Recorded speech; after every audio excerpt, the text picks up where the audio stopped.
tenemos nuestro primer invitado del día. Se trata de Pablo Ulloa, defensor del pueblo de la República Dominicana.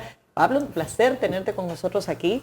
Y bueno, a propósito de que vamos cerrando el 2024 y siempre hay muchos puntos que evaluar, además con informaciones importantes esta semana, relevantes desde el punto de vista público. Bienvenido. Mire, primero darle las gracias y bienvenido para mí, porque yo soy parte del staff prácticamente.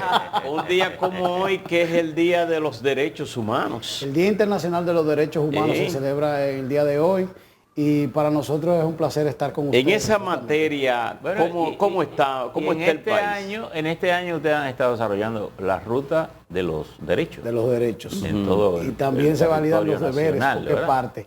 Mira, en cuanto a los derechos fundamentales, en República Dominicana indiscutiblemente hemos ido avanzando, porque la consolidación de la democracia lo que te hace garantizar justamente esos elementos consustanciales a la naturaleza del ser humano. Ahora, desde el punto de vista de las políticas públicas, sí ha habido una desaceleración en cuanto a la calidad de los servicios. Y nada más hay que poner el ejemplo del 911, como el índice de calidad en las encuestas que ellos hacen ha descendido de un 90 a un 70%. Pero si desde el punto de vista de salud vamos, la Ley de Seguridad Social merece una reforma como planteaba a los 20 años de ser aprobada, y hoy en día tenemos menos cobertura en cuanto a pensiones, tenemos unos conflictos internos que estamos viendo lo que en los 2028, 29 y 30 pueden ser convulsiones, porque nunca la tasa de reposición va a ser igual al salario que tú generas ahora mismo. Sí hemos mejorado en cobertura en cuanto a la educación, pero hemos descendido en calidad. También en el tema del transporte, indiscutiblemente, es el viacrucis, y desde el punto de vista del trabajo tenemos un salario que es de 19,000 pesos el mínimo y la canasta básica es de 45,000 pesos. Entonces, cuando tú ves las 5 políticas públicas que plantea la socialdemocracia, que es de donde parte el artículo 7 de nuestra Constitución, nos damos cuenta que en cuanto a cobertura de derechos fundamentales, sí hay una amalgama, son 32 derechos fundamentales, pero el cumplimiento de los mismos recae mucho en la personalización de quien asume un ministerio, una dirección general, una alcaldía u otra instancia política. Pablo, y eso no debe de ser. ¿Se irrespetan los derechos humanos que usted dice aquí en la República Dominicana? Hay derechos fundamentales que no son garantizados de manera concreta. Por ejemplo, el tema de la integridad física con la Policía Nacional, es harto sabido que es continuamente uno de los problemas acuciantes que existen. La educación, no existe una educación pública de calidad, todo lo contrario. Es una crítica constante el poco nivel de lectoescritura y matemática que tenemos. En términos de salud, el gasto de bolsillo ronda el 44%, pero aparte de eso tenemos copago, tenemos los medicamentos. Por ejemplo, la farmacia del pueblo, estamos hablando de que existen 700, pero son 2,000 unidades de atención primaria. Ese coeficiente es gasto de transporte, comprar medicamentos caros que implican necesariamente el bolsillo de las personas. Por lo tanto, derechos fundamentales tenemos. Ahora, calidad de los derechos fundamentales, que es lo que debiéramos estar hablando, con un crecimiento de un 5% en 40 años, debiera ser otra cosa. Pablo, uno tiene la impresión de que muchos de esos aspectos que usted ha mencionado, por ejemplo, educación, salud, el mismo tránsito, transporte, tienen recursos suficientes para ser resueltos o para estar en un estado superior en el que lo tenemos. Sin embargo, parecen carecer de una gestión efectiva en términos. ¿Qué tendríamos que hacer? ¿Cómo logramos que el poder político y económico comprenda en el país que quiere vivir? Mire, don Percio, si hay algo que yo he tratado de escribir de manera continua en diferentes medios y he planteado, es que a nosotros nos falta una visión de sociedad. A nosotros nos falta un plan al 2050, 2040, que pueda guiar las acciones de todos los partidos, independientemente de quién gobierne. El planteamiento del 2036 es cerca. Nosotros tenemos que vernos a futuro porque nosotros hemos demostrado que podemos crecer económicamente, pero se mantiene la desigualdad y la inequidad. Y cuando uno lo ve desde el punto de vista de la protección social, lo que se ha pensado en asistencialismo en vez de generación de oportunidades. Y esa es una crítica muy fuerte, porque nosotros tenemos una sociedad que amerita mayor nivel de capacidad en cuanto a absorber a sus jóvenes, pero de igual manera no tenemos claridad de para dónde vamos en cuanto a las decisiones políticas.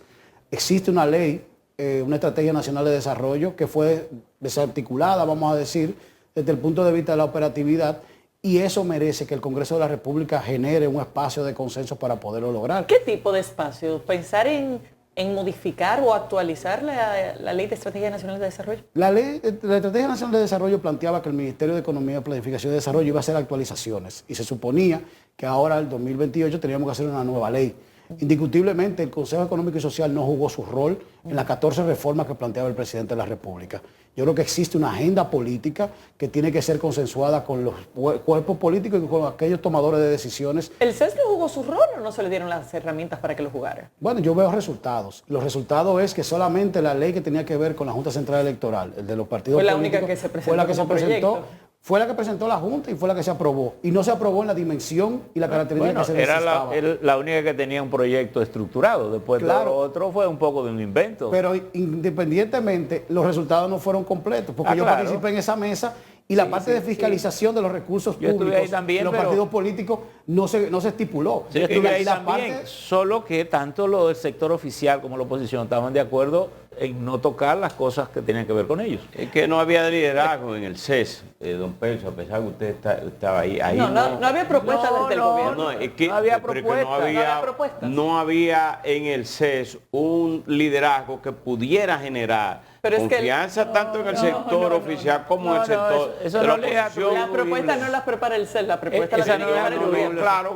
que todo el mundo era, prepárame un proyecto, tú no me das más nada ni yo te doy nada. Y eso es de sordo. Mire, ese es Todo- el trabajito todo del gobierno. consenso. Sí, pero eso es de sordo. Lo que pasa Todo es que- consenso parte de una propuesta de cambio. Sí. Si tú no la elaboras, tú no tienes Claro, sobre qué va a claro. conversar. Mira, indiscutiblemente ahí entra esa visión de país que queremos. Exacto, sí. Si existe una ley, una estrategia general de desarrollo, partíamos de unos indicadores de resultados y se suponía que el Poder Ejecutivo tenía que presentar cómo mejorar. Y en esa mejora tenían que estar todos los actores. Y por eso hablo de los partidos políticos. Que por demás, esa es una ley que todo el mundo cogía solo lo que le creía que le era conveniente. Claro. No, Pero- y últimamente nada más la usamos para el pacto fiscal. Pero fíjate que como el pacto eléctrico, el pacto fiscal y el pacto por la educación eran tres pactos que se planteaban.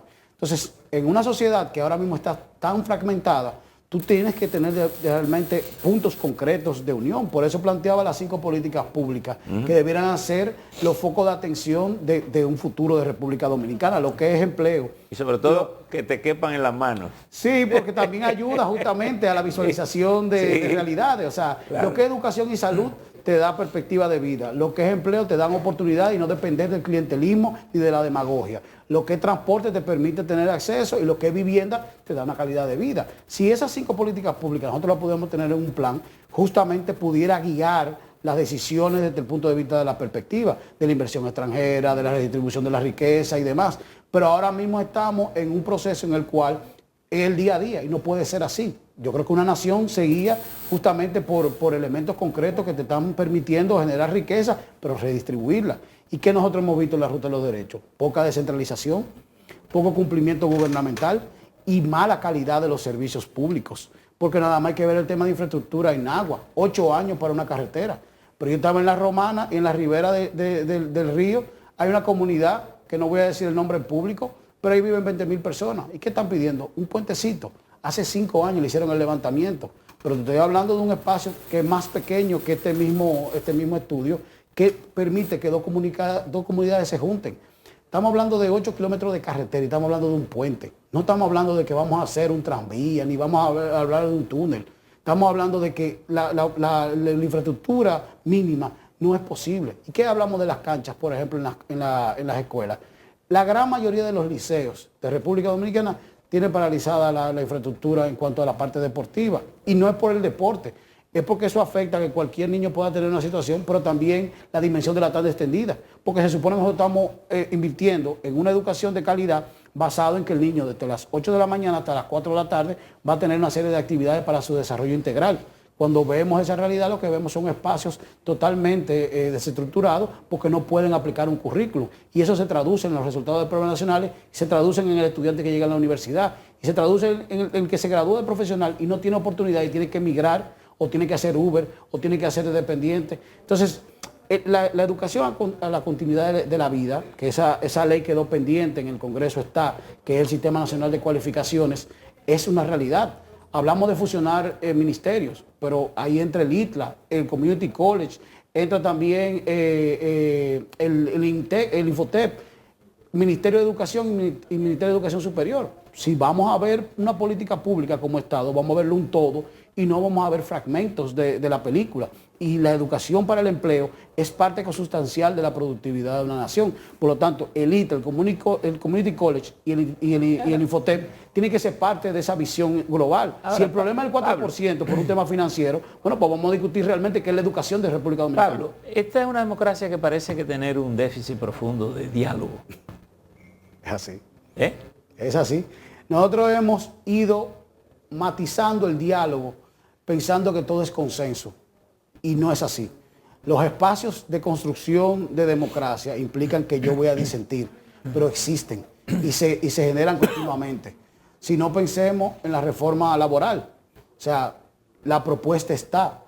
Pero fíjense que la semana pasada yo pedía que lo dejáramos para enero la discusión porque en diciembre era muy riesgoso. El presidente de la comisión lo entendió y en enero se va a dar. Pero no está mal disentir. No es un problema, al contrario, es parte de la democracia. Si fuese una dictadura no se permitiera. Si existen puntos centrales, vamos a abrir justamente la capacidad. Y usted lo vivió con nosotros en la ley del DNI. ¿Cuánto tiempo duramos en lo mismo? ¿Y qué terminó pasando? Entonces, lo importante es tener la capacidad de escuchar, redactar y ser plural. Y nosotros tenemos que abocarnos a que el liderazgo político, económico y social de la República Dominicana se pueda volver a sentar como pasó en los 90. ¿Cuál debería ser el escenario para que se reencauce esa posibilidad de concertación y para que redefinamos esa visión que tenemos del país?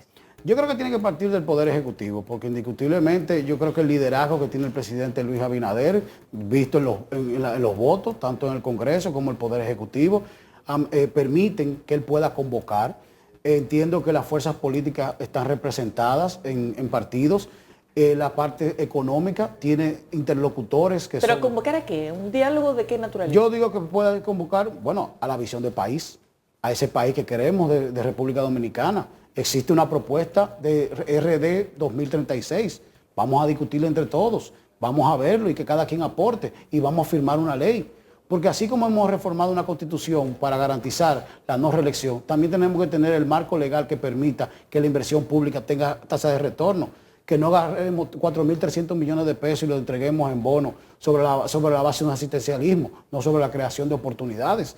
Yo creo que aquí se tiene que pensar muchos elementos desde el punto de vista de la inversión pública. Por ejemplo, ese plan que usted menciona de 2036 es que el presidente ha planteado duplicar el Producto Bruto Interno al 2036.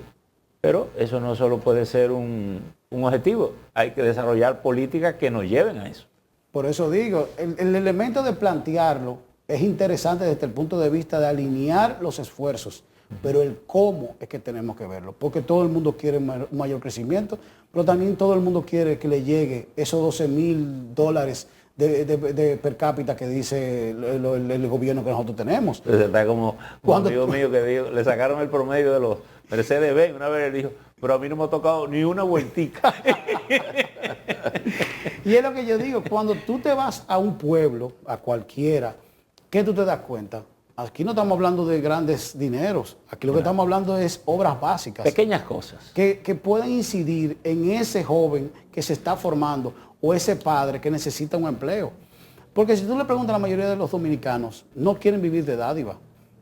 Tú vas al CIUBEN y haces una encuesta de los mismos beneficiarios del CIUBEN y ellos lo que quieren es poder tener decisiones.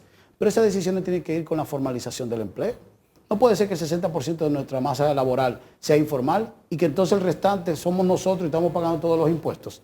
Eso se llama igualdad, eso se llama equidad. Y en República Dominicana no estamos viendo la matriz completa.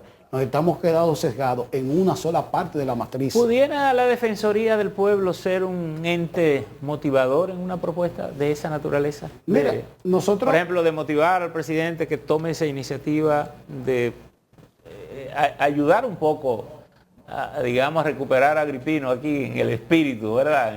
Yo creo que el monseñor hace falta. Estaba leyendo el segundo tomo de su libro, que me lo llevó su hermano, que me hacía falta, se me había quedado en un viaje.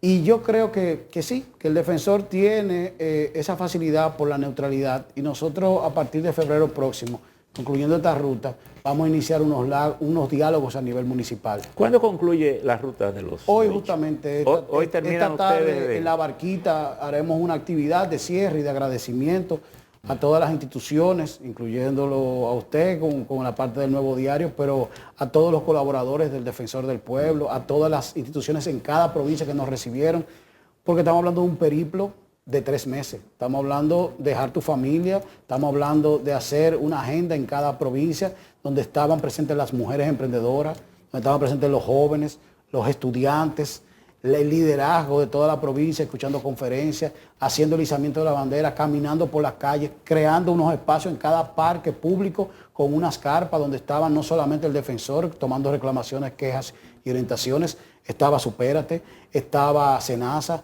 estaba Pensiones y Jubilaciones, estaba la Superintendencia de Pensiones, Protecon, una serie de instituciones que la llevamos justamente para brindarle un servicio cercano al ciudadano que ha tenido su sello en esta gestión y gracias a Dios el año próximo ya lo veríamos a nivel más de municipio y son 158. Bueno, muchas gracias, Pablo Ulloa. A ustedes, por Dios. Pablo, gracias. Gracias, Pablo, por haber estado con nosotros. Despedimos a Pablo Ulloa, defensor del pueblo de República Dominicana. Vamos a una pausa, ya volvemos.